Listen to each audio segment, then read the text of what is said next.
মাজমাউ জাওয়ায়েদে নকল করেছেন, আল্লাহর হাবিব ইরশাদ করেছেন, আমার উম্মতের কোন মুমিন যদি আল্লাহর কাছে দোয়া করে, বাকিরা যদি সম্মিলিতভাবে আমিন আমিন বলে, আল্লাহ রাব্বুল আলামিন সেই দোয়া ফেরত দিবেন না, তাৎক্ষণিক কবুল করে নিবেন।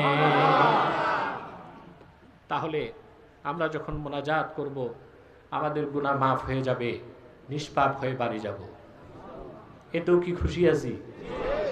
শয়তান তো বেজার, শয়তান এখন ওয়াসওয়াসা দিবে। শয়তান যেন আমাদের সাথে পরাজিত হয়, আমাদের ন্যাক নিয়ত করে শয়তানের নাপাক গালে চপেটাঘাত করতে হবে। আমরা নিয়ত করছি কিছুক্ষণ পরে আজকের মোনাজাত করে গুনাহ মাফ করে নিষ্পাপ বেহেশতি আল্লাহওয়ালা হয়ে বাড়ি যেতে চাই। কারা কারা হাত তুলে আল্লাহ তাআলাকে দেখো।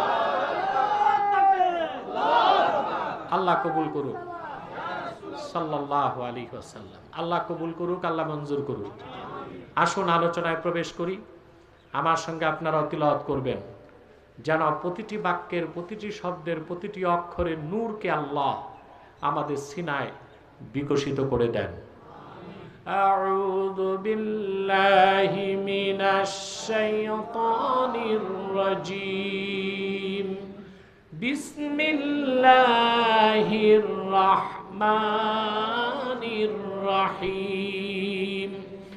يريدون أن يطفئوا نور الله بأفواههم ويأبى الله إلا أن يتم نوره ولو كره الكافرون هو الذي أرسل رسوله بالهدى ودين الحق ليظهره على الدين كله ولو كره المشركون। আল্লাহ পাক বলেন, ইউরিদুনা আন ইউতফিউ নূরাল্লাহি বিআফওয়াহিহিম।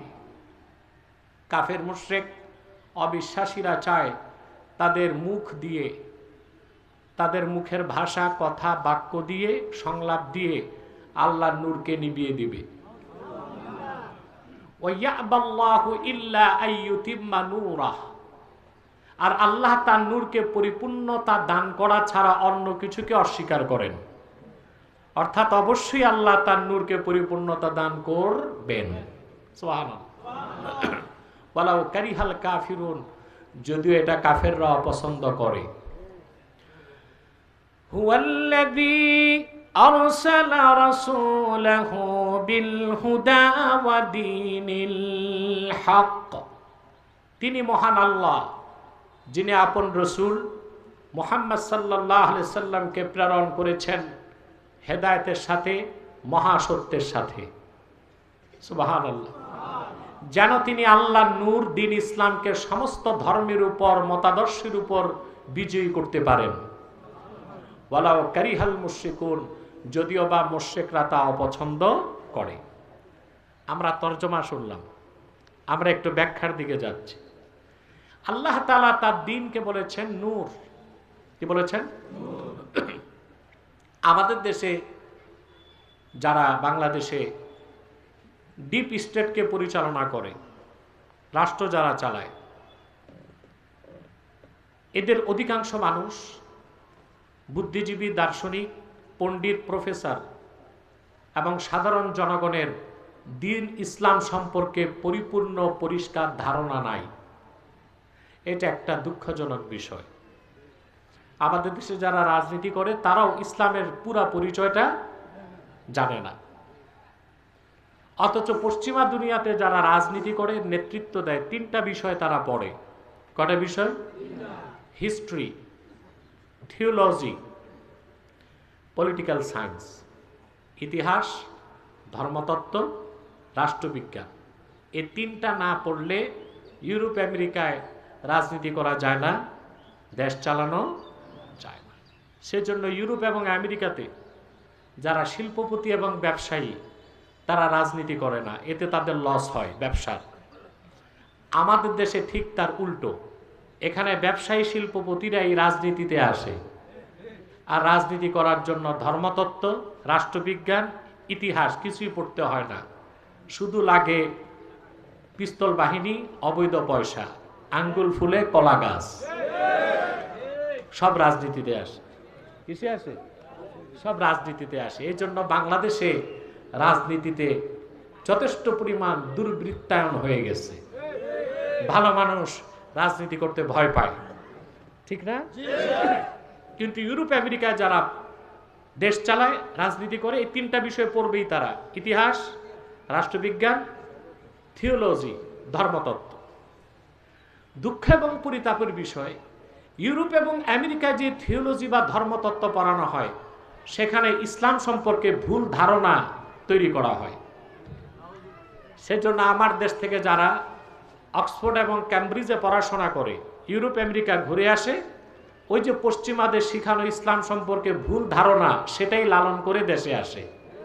তখন এদেশে আলেম ওলামা পীর মাশায়েখদের সাথে সকল পলিটিশিয়ান বা রাজনীতিবিদদের একটা দ্বন্দ্ব থাকে সব সময়। এটা হচ্ছে আলেম ওলামা পীর মাশায়েখ ইসলামপন্থীদের সাথে সাধারণ রাজনৈতিক নেতাদের দ্বন্দ্বের মূলভূত কারণ। কথা বুঝতেছেন? এটা যতদিন বাংলাদেশে নিরসন না হবে, ততদিন পর্যন্ত বাংলাদেশে হাজারো সংস্কার করলেও এই দেশের রাজনীতিতে সুস্থ রাজনীতি ও সংস্কৃতি কোনোদিন ফিরে আসবে না। তো ইসলাম সম্পর্কে ধারণা স্পষ্ট থাকতে হবে, ঠিক না? কারণ আমরা ইসলাম গ্রহণ করি তো মুসলমান, এর চেয়ে বড় পরিচয় আছে? রাজনৈতিক পরিচয় আপনাদেরকে ক্ষুদ্র ক্ষুদ্র ভাগে বিভক্ত করে দিয়েছে। কেউ বিএনপি, কেউ জামাত, কেউ আওয়ামী লীগ, বিভিন্ন নাম আছে, ঠিক না? আমরা সবাই মুসলমান। এখানে কোনো পার্টিশন আছে? বিভক্তি আছে? আমাদের বড় পরিচয় কোনটা? কে বাংলাদেশি, কে বাঙালি, কে জাতীয়তাবাদী? না, আমাদের বড় পরিচয় আমরা। পরিচয়টা কে শিখিয়েছেন? قل يا أهل الكتاب تعالوا إلى كلمة سواء بيننا وبينكم ألا نعبد إلا الله ولا نشرك به شيئا ولا يتخذ بعضنا بعضا أربابا من دون الله فإن تولوا فقولوا اشهدوا بأننا মুসলিমুন। এটাই আমাদের প্রিন্সিপাল আইডেন্টিটি, এটা মূল পরিচয়, ঠিক না? এই পরিচয়ে 57টি মুসলিম রাষ্ট্রের মুসলমান একটি জাতি। কয়টি জাতি? আর যদি আপনি জাতীয়তাবাদের ভিত্তিতে, সংস্কৃতির ভিত্তিতে বিভক্তি খোঁজেন, তাহলে আমরা 57টা জাতি। বাঙালি, পাকিস্তানি, আফগানি, ভাগ হয়ে গেছি তো, এই যে জাতীয়তার পরিচয়ে, সংস্কৃতির পরিচয়ে, ঠিক না? আর যদি আমাদের মূল পরিচয়টা লালন করতে পারি, আমরা মুসলমান, তাহলে 57টি ভূখণ্ডের সব মুসলমান একটা জাতি। এই 57টি ভূখণ্ডের প্রায় 200 কোটি মুসলমান যদি এক হয়, কিসের আমেরিকা, ইসরায়েল? এই বিশ্ব সন্ত্রাসী ইসরায়েলকে মারতে বোমা লাগবে না, মুসলমান পেশাব করলে ভাসতে ভাসতে ভূমধ্য সাগরে চলে যাবে।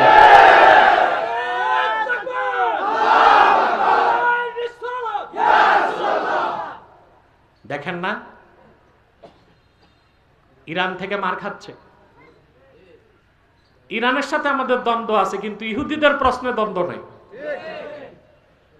আমরা চাই বিশ্ব মানচিত্র থেকে ইসরায়েল নামক রাষ্ট্রটা মুছে যাক। সেজন্য যদি সমস্ত মুসলিম রাষ্ট্রগুলোর ইরানকে সহযোগিতা করার প্রয়োজন হয়, করতে হবে। আর ইরানের সাথে আমাদের যে দ্বন্দ্ব, সেটা ইরান বেশি দূর যেতে পারবে না, কারণ মধ্যপ্রাচ্যের সুন্নি আরব রাষ্ট্রগুলোর সমর্থন ছাড়া ইরান 1 ঘন্টা টিকে থাকতে পারবে না। কিন্তু ইহুদিদের প্রশ্নে কোনো ছাড় নাই। ইসরায়েলের জারি জুরি শেষ, ওর আকাশ প্রতিরক্ষা ব্যবস্থা ছিল চ্যালেঞ্জ। আপনার আয়রন ডম, আমেরিকার সর্বাধুনিক এয়ার ডিফেন্স সিস্টেম, থার্ড, সবকিছুকে ভেদ করে ইরানের মিসাইলগুলো আঘাত করছে ইসরায়েলে। 2 বছরের অধিক এই বিশ্বের অবৈধ সন্ত্রাসী হিংস্র রাষ্ট্র ইসরায়েল ফিলিস্তিন আর গাজায় মুসলমানদের রক্ত ঝরিয়েছে। যখন মিসাইলের আঘাত হয় তেল আবিবে, আমাদের হৃদয়ে আনন্দের বন্যা বয়ে যায়।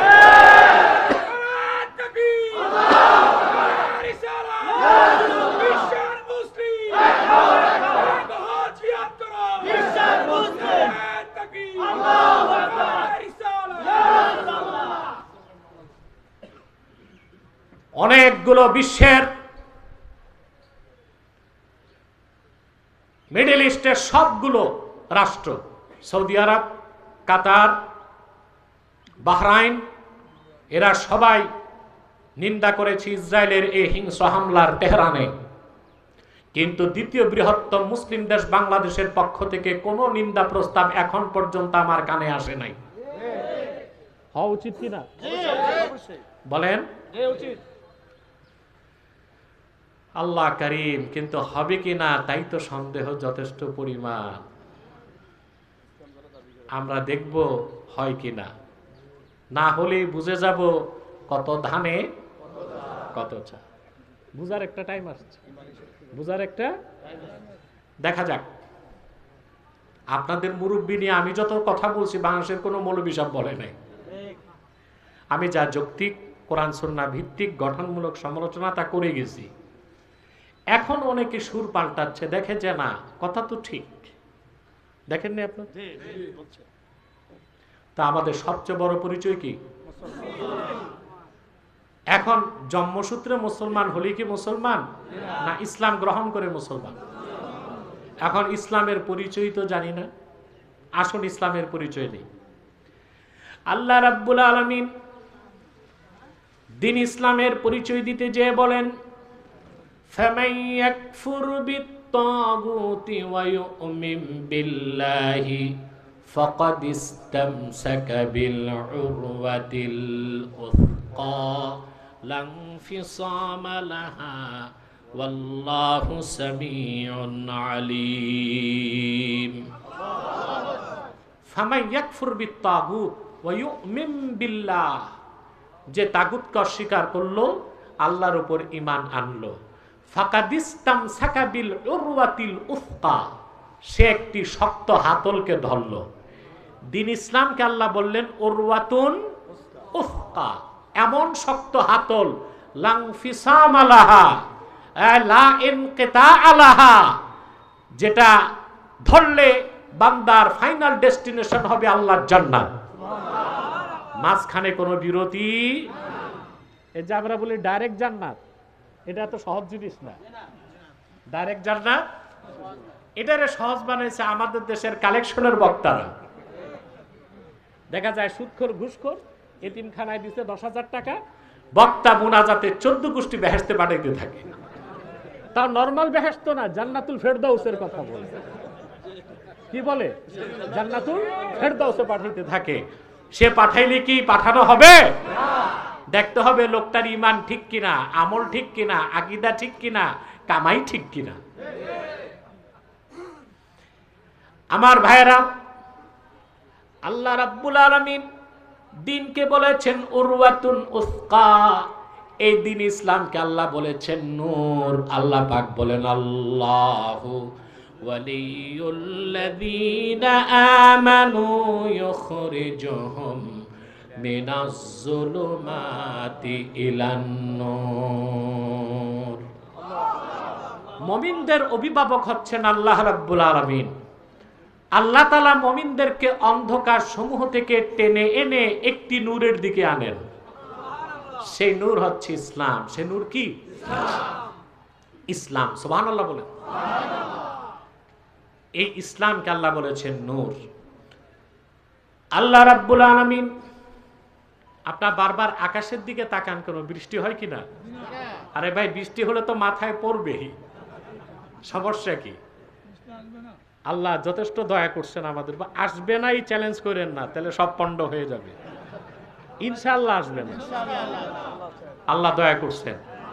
আজকে দুপুরও বৃষ্টি ছিল, এবং আমি আসার সময় দেখেছি দাউদকান্দি পর্যন্ত বৃষ্টি। আলহামদুলিল্লাহ, আল্লাহ আমাদের রহমত করছেন, দয়া করছেন। এই শিলাস্থানের যুবকগুলোরে আল্লাহ কবুল করছেন, আলহামদুলিল্লাহ। ওদের যে আবেগ আগ্রহ, আমার বিশ্বাস আল্লাহ ওদেরকে দ্বীনের কর্মী হিসেবে কবুল করে নিয়েছে। প্রিয় বন্ধুগণ, আল্লাহ তাআলা ইসলামকে বলেছেন নূর। সুবহানাল্লাহ। নূর মানে আলো। সুবহানাল্লাহ। কেমন আলো? আগুনকে বলা হয় নার, আর আল্লাহর পক্ষ থেকে যেটা নূর ওইটা হচ্ছে নূর। এটা নার, ওইটা নূর। এই যে নার, এটার আগুন বাড়ে, কখনো কমে, কখনো নির্বাপন হয়ে যায়। সূর্যটা নূর নয়, নার। এই জন্য এটার ক্ষয় আছে, লয় আছে। সূর্যগ্রহণ আছে। ইসলাম হচ্ছে আল্লাহর পক্ষ থেকে এমন একটা নূরের জ্যোতি, যার কোনো ক্ষয় নাই, যার কোনো লয় নাই। আল্লাহ রাব্বুল আলামিন দ্বীন ইসলামকে শুধু নূর বলেন নাই, নূরুল্লাহ বলেছেন, মানে আল্লাহর নূর। আল্লাহ পাক বলেন, ইউরিদুনা লিইউতফিউ নূরাল্লাহি বিআফওয়াহিহিম ওয়াল্লাহু মুতিম্মু নূরিহি ওয়ালাউ কারিহাল কাফিরুন।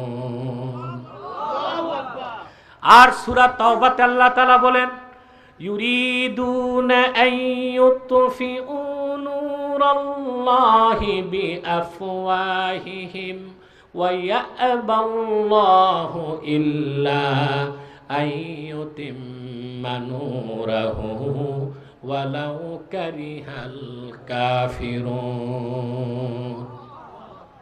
কাফের, মুশরিক, নাস্তিক, বেঈমান, সংশয়বাদী, অবিশ্বাসী, জড়বাদী, পৌত্তলিক, প্রকৃতি পূজারী যারা, তারা তাদের মুখ দিয়ে আল্লাহর নূরকে নিভাতে চায়। আমি ফোনগুলো রেখে দেন সবাই, আমার মনে হয় এতে ওয়াজের রুহানিয়ত নষ্ট হয়। কথা শুনতেছেন? আমি আগে ভাবতাম মুখ দিয়ে আল্লাহ বুঝাইছেন মুখের ফু দিয়া, আসলে ব্যাখ্যাটা ব্যাপক।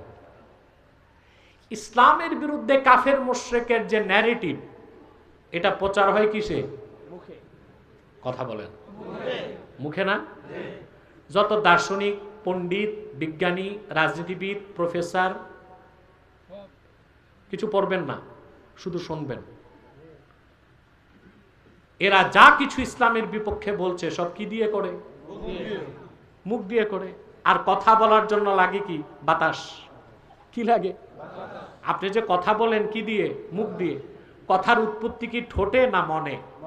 সুবহানাল্লাহ। মানুষের কথার জাগ্রত হয় তার মনে, এটাকে সাজায় মস্তিষ্ক। সাজায় কে? মস্তিষ্ক কমান্ড করে ফুসফুসকে বাতাস দাও। ফুসফুস তখন পাম্পিং করে বাতাস দেয়। আল্লাহ একটা যন্ত্র এখানে রাখছেন, ভোকাল, ষড়যন্ত্র। এটা ওই কনস্পিরেসি না, ওই ষড়যন্ত্র না, ষড়যন্ত্র। ওইটার ভিতর দিয়ে বাতাস সাইজ হয়ে গঠন হতে হতে দুই ঠোঁটের ঘর্ষণে অক্ষরে রূপ নিয়ে ভাষা প্রকাশ পায়। তো বাতাসটা আসলো কি দিয়ে?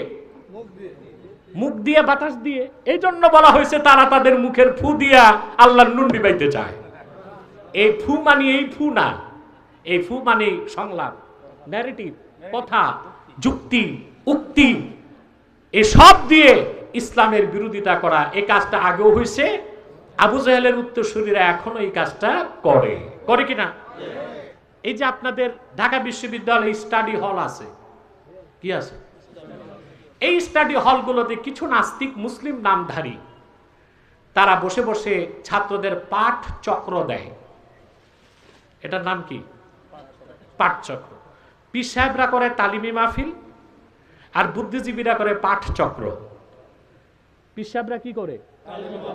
আছে না প্রত্যেক এলাকায়? কথা বলেন, তালিমি মাহফিল করেন না? এর দ্বারা মানুষের ঈমান বাড়ে। কি হয়? ঈমান বাড়ে। আর ওরা মানুষকে বেঈমান বানাতে যুবক ছাত্রদেরকে পাঠ চক্রে বসায়, ওরাও তালিম দেয়, তবে পীর সাহেবরা দেয় কোরআন হাদিসের তালিম আর ওরা দেয় শয়তানের তালিম।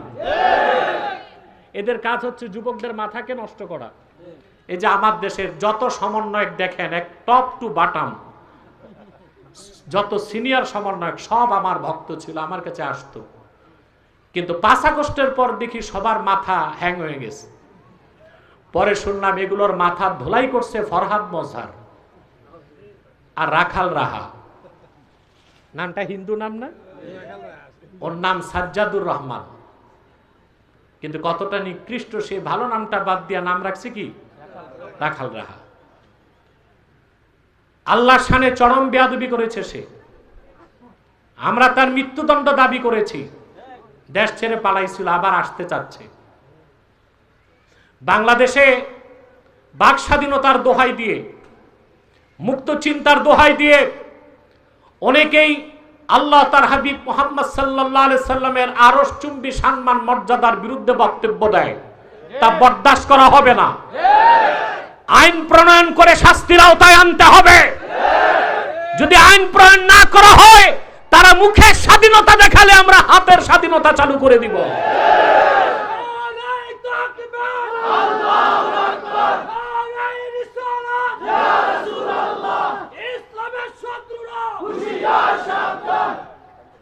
কয়টায় মাগরিব? অনেক টাইম আছে না? আলহামদুলিল্লাহ। কথা শুনতেছেন? তাহলে ইসলামের বিরুদ্ধে যত উক্তি, কটুক্তি, ন্যারেটিভ, বয়ান, এ সব কিছু মুখের ফু। কি এই মুখের ফু দিয়া ইসলামকে নির্বাপন করা যাবে না। আল্লাহ রাব্বুল আলামিন বলেন, ওয়ায়াবাল্লাহু ইল্লা আইয়ুতিম্মা নূরাহু ওয়ালাউ কারিহাল কাফিরুন। আল্লাহ তার নূরকে পরিপূর্ণতা দান করা ছাড়া অন্য কিছুকে অস্বীকার করেন, অর্থাৎ সর্বাবস্থা আল্লাহ তার নূরকে পরিপূর্ণতা দান করবেন। করছেন? কথা বলেন। কিভাবে আপনারা জানেন, আমি একটু মনে করাই দিচ্ছি। দ্বীন ইসলামের দাওয়াতটা প্রথম নিয়ে এসেছেন আদম পয়গম্বর, আদম আলাইহিস সালাম। ওই যে বলেছি, পশ্চিমা দুনিয়া থেকে যারা থিওলজি ধর্মতত্ত্ব পড়ে আসে, ওদেরকে শেখানো হয় ইসলাম হচ্ছে আব্রাহামিজম থেকে। বলেন নাউজুবিল্লাহ। ইব্রাহিম আলাইহিস সালাম আমাদের জাতির জনক, কিন্তু এর মানে এই না ইব্রাহিম আলাইহিস সালামের মতবাদটাই ইসলাম। ইসলামে ব্যক্তির মতবাদের কোনো মূল্য নাই। ইসলাম পুরাটাই আল্লাহর কাছ থেকে। অতএব আব্রাহামিজম বা ইব্রাহিমী মতবাদ থেকে ইসলাম, এটা একটা ভুল বক্তব্য। ইসলাম কার থেকে? সুবহানাল্লাহ বলবেন। ইব্রাহিম আলাইহিস সালামের শরীয়তের মাত্র 10টা কাজ ইসলাম নিছে। কয়টা? 10টা। তাও রাসূল করিম সাল্লাল্লাহু আলাইহি সাল্লাম যে 10টাকে স্বীকৃতি দিচ্ছেন, ওই 10টাই সুন্নত ইব্রাহিম। ঠিক কি না? সেই ক্ষেত্রে আবার রাসূল করিম সাল্লাল্লাহু আলাইহি সাল্লাম সুন্নত নির্ধারণ করে দিয়েছেন। আমরা হুবহু ইব্রাহিম নবীর সুন্নত মানতে গেলে জীবিত থাকা যাবে না, কারণ তাফসীরের কিতাবে এসেছে হযরত ইব্রাহিম খতনা করেছেন 70 বছর বয়সে। তা আমরা যদি তার অনুসরণ করতে যে আমাদের খতনা করতে হবে কত বছর বয়সে? তাহলে দেখা যায় অনেকেই মৃত্যু পর্যন্ত তার খতনা নসিব হবে না। তাহলে আব্রাহামিজম বা ইব্রাহিমীয় মতবাদ থেকে ইসলাম নয়, এটা বুদ্ধিজীবীদের একটি বিষাক্ত বক্তব্য, বয়ান, যা আমার যুব সমাজকে ইসলাম থেকে সরাবার অপকৌশল। ইসলাম কার থেকে? আর আল্লাহর কাছ থেকে আসা ইসলামে ব্যক্তির কোনো মতবাদ নাই। আমার ভাইয়েরা, ইসলামের পরিচয় জানুন। তাহলে ইসলামকে পরিপূর্ণভাবে গ্রহণ করতে পারবেন, নতুবা ইসলামের উপর প্রতিষ্ঠিত থাকা সম্ভব হবে না। পৃথিবীতে অন্য যে ধর্মগুলো আছে, ধর্মের নাম থেকেই বোঝা যায় ধর্মটা কাদের। হিন্দু ধর্ম কাদের ধর্ম? নাম বলতেছে। খ্রিস্টান ধর্ম, ইহুদি ধর্ম, বৌদ্ধ ধর্ম। নাম সিগনিফাই করে এই ধর্মটা একটা সম্প্রদায়। আল্লাহর কোরআনের সূরা ফাতিহা থেকে মিনাল জিন্নাতি ওয়ান নাস পর্যন্ত এমন একটা বাক্যের একটা শব্দ নাই যেখানে আল্লাহ ইসলামকে দ্বীনুল মুসলিমিন বা মুসলমানদের ধর্ম বলেছেন। বলছেন? আল্লাহ ইসলামকে বলছেন দ্বীনুল্লাহ, এটা আল্লাহর ধর্ম। সুবহানাল্লাহ কইবেন? এই মেয়েলি কণ্ঠে না পুরুষের কণ্ঠে? যেভাবে নারী পুরুষের সমান অধিকার চাওয়া হচ্ছে, আমার মনে হয় কিছুদিন পর ভুলেই যাবেন আপনারা পুরুষ না মহিলা।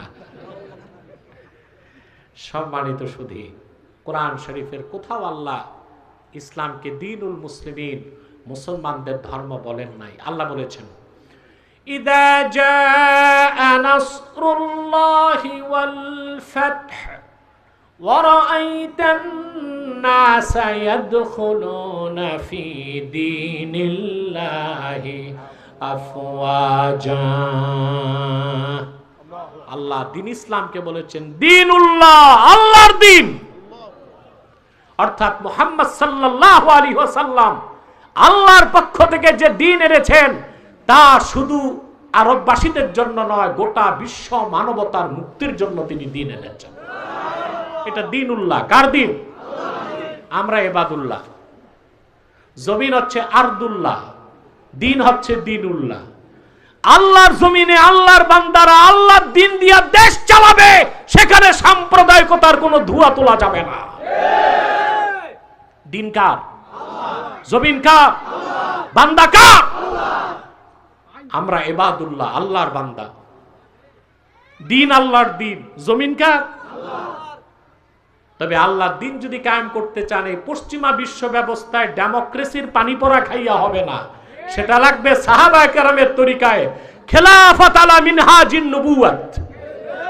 ঠিক কিনা? ওর বাইরে মুক্তির কোনো ব্যবস্থা। এটা আমার বয়ান, অন্য আলেমদের বয়ান ভিন্ন ভিন্ন আছে, ওনারা চলতে থাক, আমিও চলতে থাকি, দেখি আল্লাহ লক্ষ্য উদ্দেশ্যে কারে পৌঁছান। কি বলেন? আল্লাহ কবুল করুক, আল্লাহ মঞ্জুর করুক, বলুন আল্লাহুম্মা আমিন। প্রিয় বন্ধুগণ, এই দ্বীন হচ্ছে দ্বীনুল্লাহ। এই দ্বীনের দাওয়াত নিয়ে প্রথম এসেছেন হযরত আদম, এরপর যুগে যুগে দেশে দেশে নবীর পর নবী এসেছেন। একজন দুইজন নয়, দ্বীন ইসলামের মৌলিক দাওয়াত নিয়ে এসেছেন লাখের উপর পয়গম্বর। মাত্র 25 জন পয়গম্বরের ইতিহাস আল্লাহ কোরআন কারিমে আলোচনা করেছেন। লাখের উপর পয়গম্বর হাজার হাজার বছর দিনের দাওয়াত দিয়েছেন, দ্বীন আল্লাহ পরিপূর্ণ করেন নাই। কিন্তু আখিরি নবী, নবীগণের মাথার তাজ আমার নূর নবীজি মুহাম্মদ মুস্তাফা সাল্লাল্লাহু আলাইহি ওয়াসাল্লাম ১৫০০ বছর আগে মাত্র 23 বছর দিনের দাওয়াত দিয়েছেন। আল্লাহ রাব্বুল আলামিন তার হাবিবের মেহনতের কারণে সেই দ্বীনকে পরিপূর্ণ করে দিলেন। ইমামে খাজেন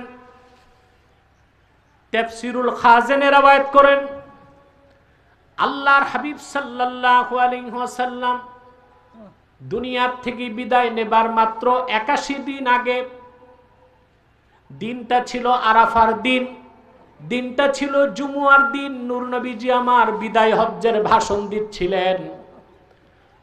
আল্লাহর হাবিবের সামনে লাখের উপর সাহাবী দাঁড়ায় ছিলেন।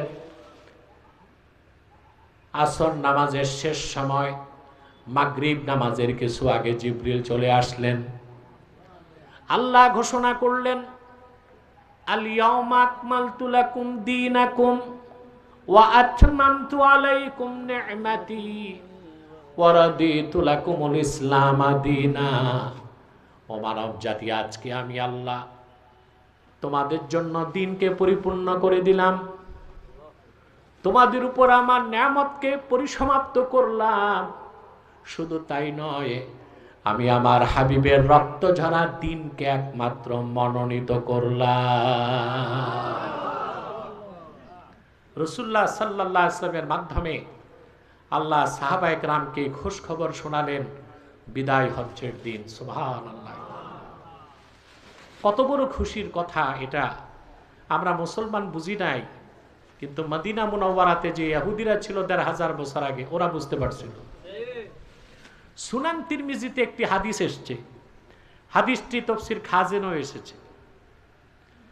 হযরতে আব্দুল্লাহ ইবনে আব্বাস রাদিয়াল্লাহু তাআলা আনহুমা তিনি একদিন সূরা মায়দা তেলাওয়াত করছিলেন। যখন তিনি পড়তে লাগলেন, আল ইয়াওমা আকমালতু লাকুম দীনাকুম ওয়া আতমামতু আলাইকুম নি'মাতি ওয়া রাদিতু লাকুমুল ইসলামা দীনা। মদিনা মুনাওয়ারায় তৎকালে ইহুদিদের সবচেয়ে বড় আলেম ছিল কাবুল আহবার। সে বসার থেকে দাঁড়ায় গেছে। এই কাবুল আহবার পরবর্তীতে হযরত ওমরের কাছে ইসলাম গ্রহণ করে মুসলমান হয়েছিল। কাবুল আহবার দাঁড়ায় বলল, হুজুর, এইরকম একটা খোঁজ খবর কোরআনে আছে, তা তো জানতাম না।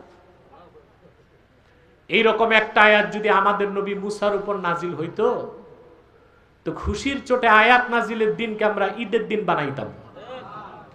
লাউ নাযালাত হাযিহিল আয়াতু আলাইনা লাত্তাখাযনা যালিকাল ইয়াওমা ঈদা। এরকম একটা আয়াত যদি নবী মুসার উপর নাজিল হইতো, আমরা ইহুদিরা আয়াত নাজিলের দিন রে খুশির চোটে ঈদের দিন বানাইতাম। আব্দুল্লাহ বিন আব্বাস জবাব দিলেন, ক্বালা ওয়াল্লাহি ইন্নাহা নাযালাত আলা রাসূলিল্লাহ সাল্লাল্লাহু আলাইহি ওয়াসাল্লাম ফি ইয়াওমাইনি ঈদাইন, ইয়াউমি আরাফাতা ওয়া ইয়াউমি জুমুআ।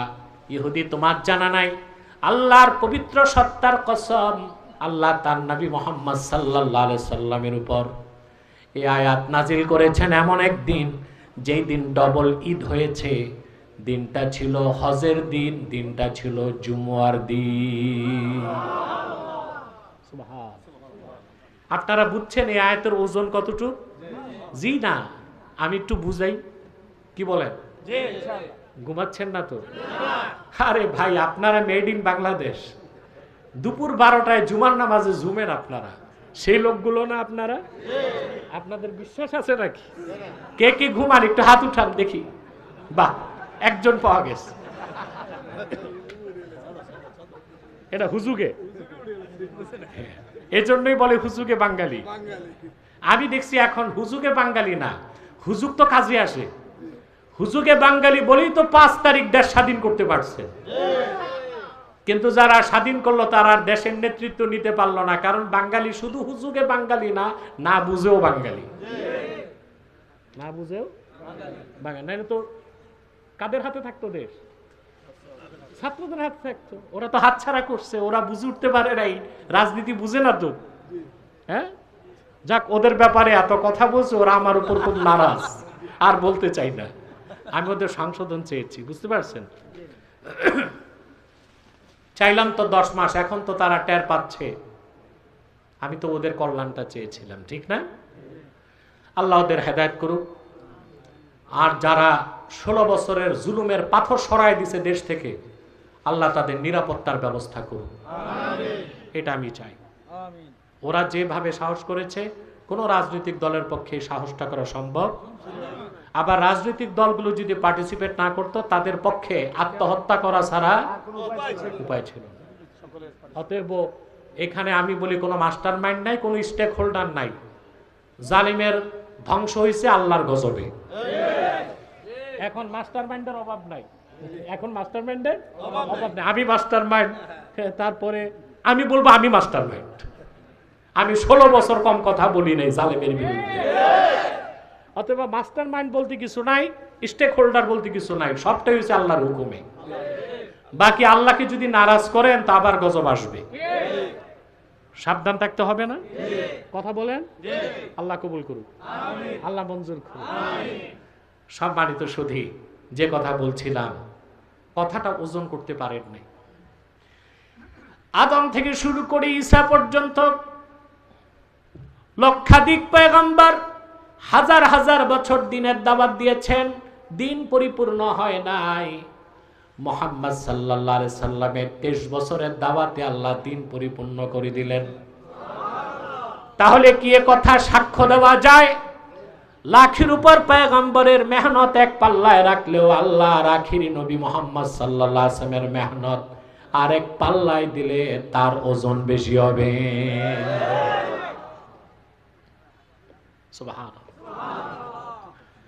পূর্বের পয়গম্বরগণ কারো কাছে দ্বীনের মেসেজ নিয়ে এসেছে জিবরিল একবার, ইব্রাহিম পয়গম্বরের কাছে আসছে মাত্র 10 বার, মুসা নবীর কাছে 300 বারের বেশি, ঈসা নবীর কাছে এইরকম 350-400 বার।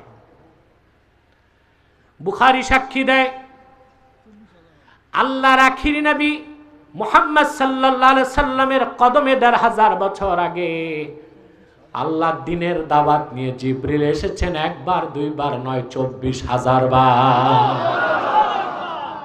কতবার? তারপরে দিন পরিপূর্ণ হয়েছে। সুবহানাল্লাহ। আল্লাহ যে ওয়াদা করছিলেন তা পুরো করে দিচ্ছেন। আল্লাহ পাক বলেন, ইউরিদুনা আন ইউতফিউ নূরাল্লাহি বিআফওয়াহিহিম। কাফেরেরা, মুশরিকেরা, পদ্দলিকরা, সংশয়বাদীরা, দার্শনিকেরা, অবিশ্বাসীরা তাদের মুখের ফু দিয়ে, সংলাপ দিয়ে, কথা দিয়ে, উক্তি দিয়ে, ন্যারেটিভ দিয়ে আল্লাহর নূরকে নিভাতে চায়। আল্লাহ তার নূরকে পরিপূর্ণতা দান করা ছাড়া অন্য কিছু অস্বীকার করেন।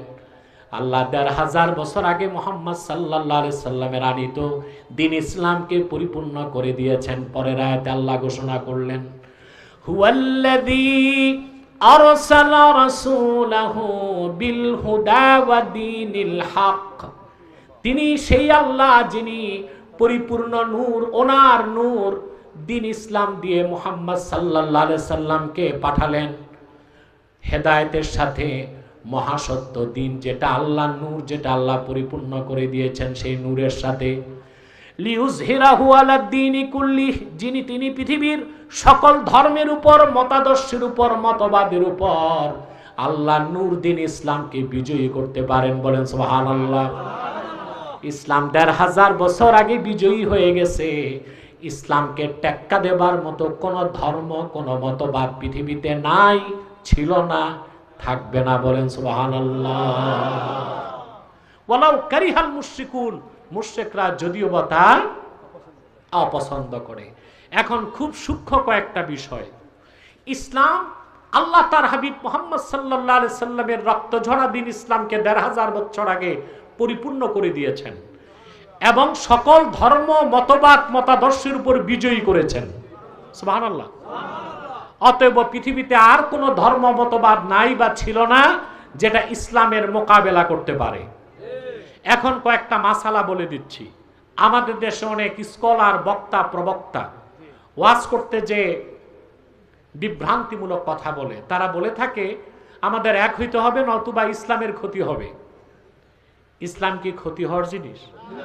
ইসলামের ক্ষতি হবে না, মুসলমানদের ক্ষতি হবে। অনেক বক্তা মুখের মধ্যে কোনো দাড়ি কমা নাই, বলতে বলতে বলে ফেলে আমাদের আসুন এক হই, নতুবা ইসলামকে ধ্বংস করা হবে। নাদান কোথাকার, ইসলাম কি ধ্বংস হওয়ার জিনিস? দুনিয়ার সব চামচিকা যদি এক জায়গায় এসে সূর্যের ধ্বংস চায়, কিছু হবে? চামচিকা বের হয় কখন? রাতে। দিনে বের হয় না। কেন হয় না? চামচিকাকে জিজ্ঞেস করা হয়েছে দিনে বের হও না কেন? সূর্যের সাথে একটু দুশ্মনী আছে তো। দুশ্মনী কার সাথে? চামচিকার দুশ্মনী সূর্যের সাথে। এই জন্য আমি রাতে বের হই, সূর্যের আলো আমি নিব না। এই দুনিয়ার সমস্ত কাফের, মুশরিক, বেঈমান, চামচিকা সদৃশ অবিশ্বাসীরা এক জায়গায় এসেও আল্লাহর নূর দ্বীন ইসলাম, এই মধ্যাহ্নের দিবাকর সূর্যের চেয়ে উজ্জ্বল ইসলামের কোনো ক্ষতি করতে পারবে না। মুসলমান যদি অসতর্ক হয় তাদের ক্ষতি হবে। মুসলমান যদি ঐক্যবদ্ধ না হয় মুসলিম জনপদের ক্ষতি হবে। ইসলাম 1500 বছর আগে বিজয় লাভ করেছে।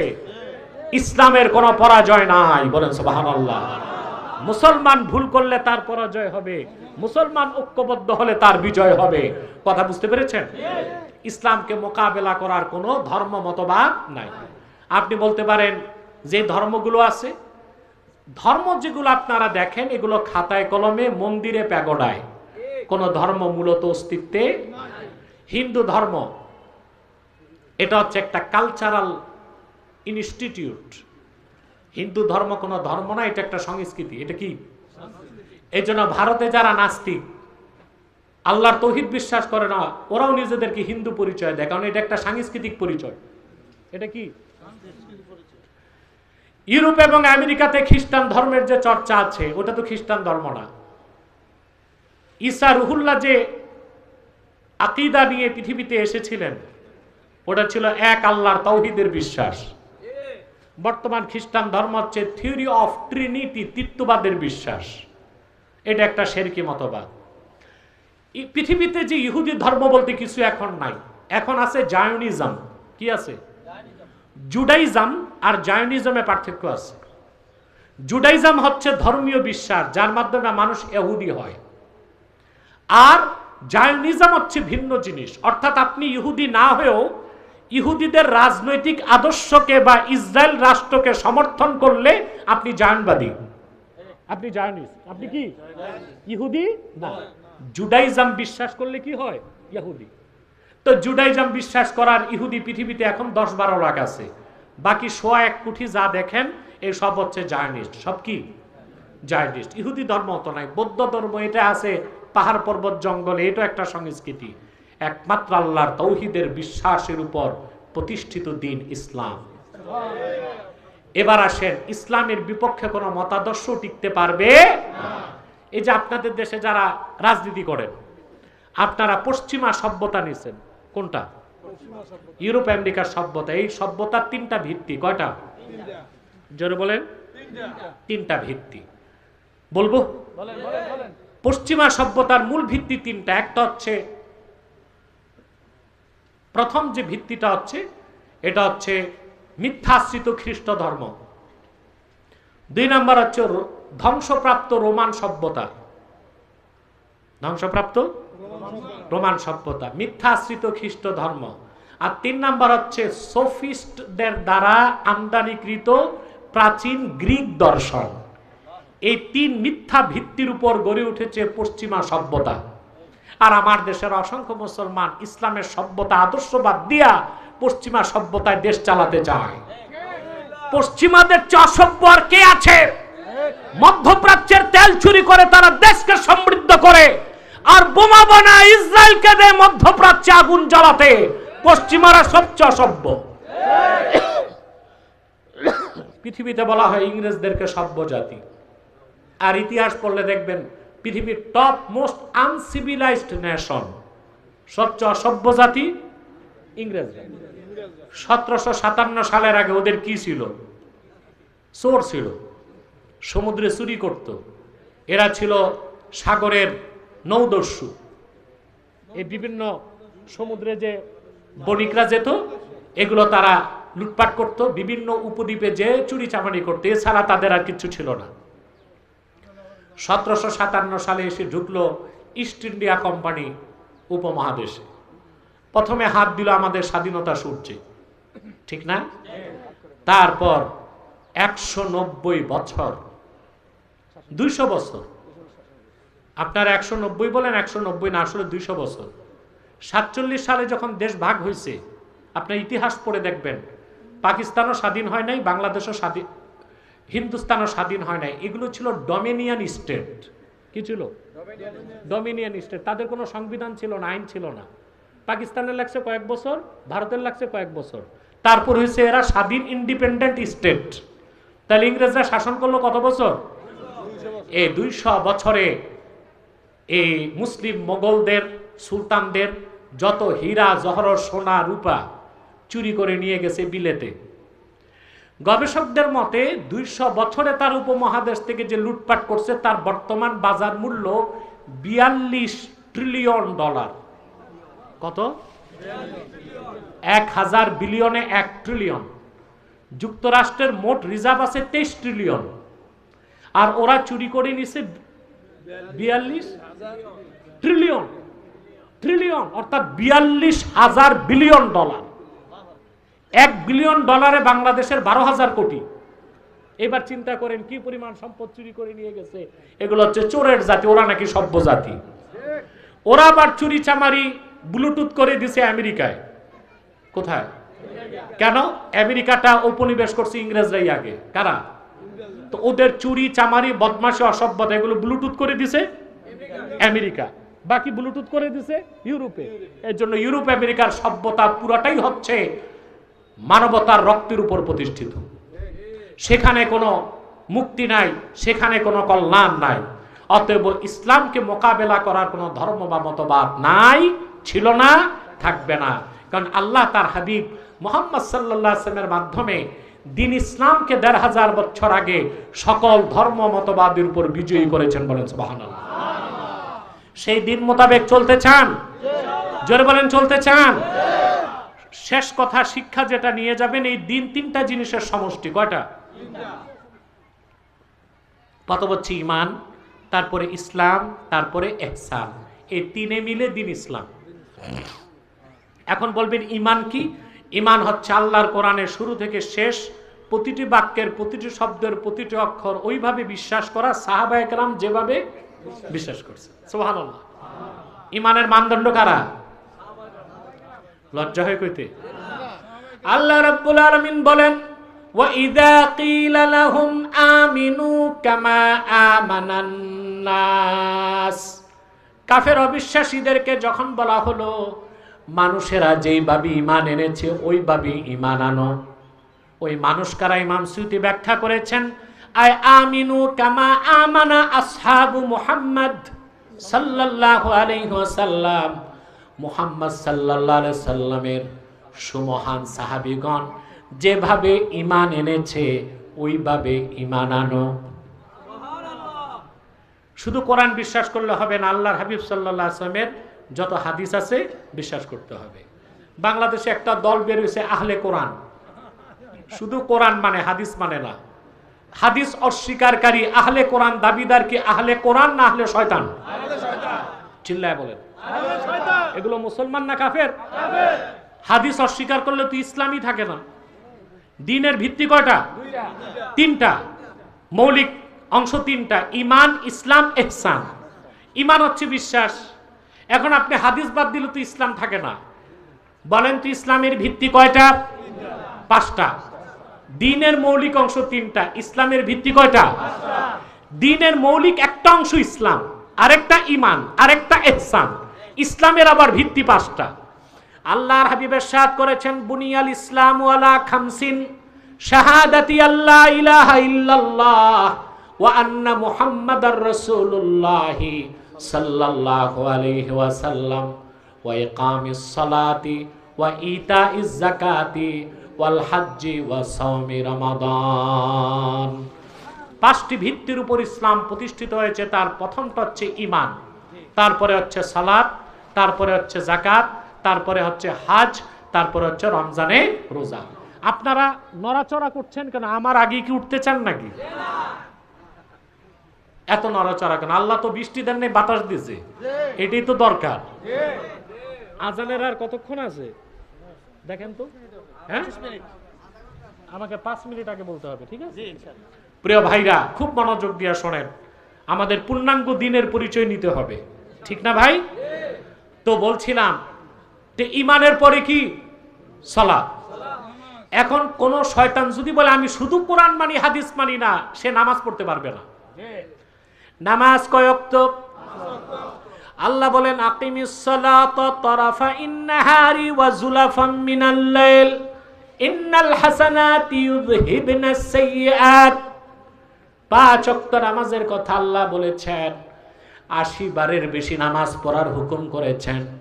কিন্তু ফজরের ফরজ 2 রাকাত, যোহর 4, আসর 4, মাগরিব 3, এশা 4 কোরআনের কোথায় আছে? হাদিসে আছে। তাহলে যে হাদিস অস্বীকার করবে নামাজ নাই, নামাজ নাই। নামাজের পর কি? রোজা না, যাকাত। যাকাত। আল্লাহ তাআলা যত জায়গায় নামাজের কথা বলছেন সাথে বলেছেন যাকাতের কথা, ঠিক না? এখন 1 লাখ টাকায় 2,500 যাকাত, এটা কোরআনের কোথায় আছে? কথা বলে না। 52.5 তোলা যাকাতের কথা আছে, মেকদার গুলো নাই। 52.5 তোলা রূপা হইলে আপনার উপর যাকাত ফরজ, বা 7.5 তোলা সোনা। কয়টা ঘোড়া থাকলে কয়টা যাকাত হবে, কতটুক ফসল থাকলে ওসর হবে, সব আছে হাদিসে। তাহলে হাদিস বাদ দিলে নামাজও গেল, যাকাতও গেল। তারপরে কি? হজ। তারপরে কি? হজ। আল্লাহ রাব্বুল আলামিন কোরআনে হজের কথা বলেন, ওয়ালিল্লাহি আলান নাসি হিজ্জুল বাইতি মান ইসতাতা ইলাইহি সাবিলা। মানব জাতির জন্য আবশ্যক হচ্ছে আল্লাহর ঘরের হজ করা, যারা কাবা পর্যন্ত পৌঁছার ক্ষমতা রাখে। সুবহানাল্লাহ। হজ ফরজ, ঠিক না? এই আয়াত দিয়ে কিন্তু হজ ফরজ। কিন্তু আপনাদের কাছে আমার প্রশ্ন, হজের দিন কোন দিন? জিলহজের 9 তারিখ। কথা বলে না। যেখানে আল্লাহ বললেন বাইতুল্লাহর হজ 9 তারিখ জিলহজ মাসের হজের দিন, মানুষ কি বাইতুল্লাহ থাকে না আরাফার ময়দানে? কেন? আল্লাহর হাবিব সাল্লাল্লাহু আলাইহি সাল্লাম ইরশাদ করেছেন, আল হাজ্জু আরাফা, হজের সবচেয়ে বড় ফরজ হচ্ছে আরাফায় অবস্থান। সেজন্য 9 তারিখ কেউ বাইতুল্লাহ থাকে না, সব থাকে আরাফার ময়দানে। হাদিস বাদ দিলে নামাজ নাই, যাকাত নাই, হজ নাই, থাকে কি? সওম, রোজা, ঠিক না?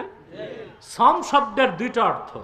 একটা অর্থ ইমসাক, বিরত থাকা, আরেকটা অর্থ সুকুত, কথা না বলে চুপ থাকা। দুইটা কি আল্লাহ কি বলছেন কোরআনে? সওম। কি বলছেন? সওম বলছেন। যেমন আল্লাহ তাআলা বলেন, ইয়া আইয়ুহাল্লাযীনা আমানু কুতিবা আলাইকুমুস সিয়াম, হে ঈমানদারগণ, তোমাদের উপর রমজানের রোজাকে ফরজ করা হয়েছে। সওমের বহুবচন সিয়াম। এখানে সওম অর্থ বিরত থাকা, অর্থাৎ ইমসাকুল আকলি, ইমসাকুল বতন আনিল আকলি ওয়া শুরবি ওয়া শাহওয়াত ওয়াল ফারজ আনিশ শাহওয়াত ক্বাবলা তুলুইশ শামসি ইলা গুরুবিহা। সূর্য পশ্চিম দিগন্তে উদিত হবার আগ থেকে অস্ত যাবার আগ পর্যন্ত সারাটি দিন পানাহার থেকে পেটকে বিরত রাখা, যৌনাচার থেকে লজ্জাস্থানকে বিরত রাখা হচ্ছে সওম, রোজা, যেটা আমরা 1 মাস রোজায় রাখি। কিন্তু সওমের আরেকটা অর্থ কথা না বলে চুপ থাকা। আল্লাহ পাক বলেন, মরিয়মকে আল্লাহ শিখাই দিয়েছেন। সে বলল, মরিয়ম ঈসার মা, আপনারা জানেন ঈসা নবীর বাবা ছিল না মা ছিল? তো খ্রিস্টানরা খুব লাফায়, আমাদের নবীর বাপ ছাড়াই হয়েছে। তাই আমি বলছি তার চেয়ে বেশি ফজিলত তো আদম নবীর, তার বাপও ছিল না মাও ছিল না। ঈসা নবীর বাপটাই কিছু, মা তো ছিল, ঠিক কিনা? আল্লাহর কুদরত, আল্লাহর কুদরত। এখন ইহুদিরা তো অপবাদ দিবে যে মরিয়মের বিয়ে হয় না, কুমারী পেটে বাচ্চা কোথা থেকে? তা আল্লাহ শিখাই দিয়েছেন। মারিয়াম বলল, ইন্নী নাযারতু লির-রাহমানি সাওমা ফালান উকাল্লিমাল ইয়াওমা ইনসিয়া। রহমানের নামে আমি মান্নত করলাম, আমি কোনো মানুষের সাথে কথা বলবো না। এক জায়গায় সওম অর্থ পানাহার থেকে বিরত থাকা, না খাওয়া। আরেক জায়গায় সওম অর্থ সুকুত, কথা না বলে চুপ থাকা। এখন যে হারামজাদা কাফের আহলে কোরআন দাবিদার বলে আমি হাদিস একটাও মানি না, শুধু কোরআন মানি, সে তো ধান্দাবাজি করতে পারবে। রমজান মাসে সে বলবে আমি সওমের দ্বিতীয় অর্থ নিলাম, অর্থাৎ সারাদিন খাবো, চুপ থাকবো। তাহলে আর রোজা থাকলো? তাহলে হাদিস অস্বীকার করলে ইসলাম বলতে কিছু থাকে না। তাহলে দ্বীনের মূল হচ্ছে ঈমান। ঈমান হচ্ছে কোরআন ও হাদিসকে বিশ্বাস করতে হবে, সাহাবা একরাম যেভাবে বিশ্বাস করেছেন। 2 নম্বর হচ্ছে ইসলাম। ইসলাম হচ্ছে ইন্না লাফজাল ইসলাম মাখুজাতুম মিনাস সিলমে। সিলমুন শব্দ থেকে ইসলাম, এটা হচ্ছে ইনকিয়াদুজ জাহির মা শারতে ইনকিয়াদিল বাতিন। ঈমান আনার পরে, ঈমান আনার পরে, আবার বলছি, ঈমান আনার পরে বাহ্যিকভাবে শরীয়তের বিধানগুলোকে মেনে নেওয়ার নাম ইসলাম। এই জন্য ঈমান আনার পরে নামাজ পড়লে, কেবলা মানলে, আর আমাদের জবাইকৃত পশুর গোশত খেলেই আমরা লোকটাকে মুসলিম বলতে পারি। আর যার ঈমান নাই, সে যদি নামাজ পড়ে, সে যদি রোজা রাখে, সে যদি দাড়ি রাখে, বুঝতে হবে সে শুধু কাফের না, নিকৃষ্ট জিন্দিক কাফের। কথা বুঝতে পারছেন? তাহলে ঈমানের পর কি? ইসলাম। ঈমানের পর কি? ইসলাম। আল্লাহর হাবিব সাল্লাল্লাহু আলাইহি ওয়াসাল্লাম ইরশাদ করেছেন, মুসলিম শরীফের হাদিস, মান সাল্লা সালাতানা ওয়াস্তাকবালা কিবলাতানা ওয়া আকালা যাবিহাতানা ফাযালিকাল মুসলিম। ঈমান আনার পরে যে আমাদের সালাত আদায় করলো, আমাদের কিবলা কাবাকে মানলো, আমাদের জবাইকৃত পশুর গোশত খেলো, সে লোকটা মুসলিম। তাহলে ঈমান, ঈমানের পর কি? ইসলাম। ঈমান আনার পরে শরীয়তের বিধানকে বাহ্যিকভাবে মানার নাম কি? ইসলাম। দ্বীনের মৌলিক অংশ কয়টা? ঈমান চিনলেন, ইসলাম চিনলেন, 3 নাম্বার হচ্ছে ইহসান। 3 নাম্বার কি? অর্থাৎ সকল ইবাদত হবে কার জন্য? নামাজ কার জন্য? রোজা কার জন্য? হজ কার জন্য? কুরবানি কার জন্য? কোরআন তেলাওয়াত কার জন্য? এটা ইহসান। আপনি 3টা জিনিস শিখলেন, 3টা জিনিস বিশ্বাস করলেন, আপনি কামেল মুমিন, খাঁটি মুসলিম। মৃত্যুর সাথে সাথে আপনি আল্লাহর জান্নাত পাবেন। সাদাকাল্লাহুল আযীম ওয়া সাদাকা রাসূলুহুন নবিয়ুল কারীম ওয়া নাহনু আলা যালিকা মিনাশ শাহিদিন ওয়াশ শাকিরিন। আলহামদুলিল্লাহি রাব্বিল আলামিন।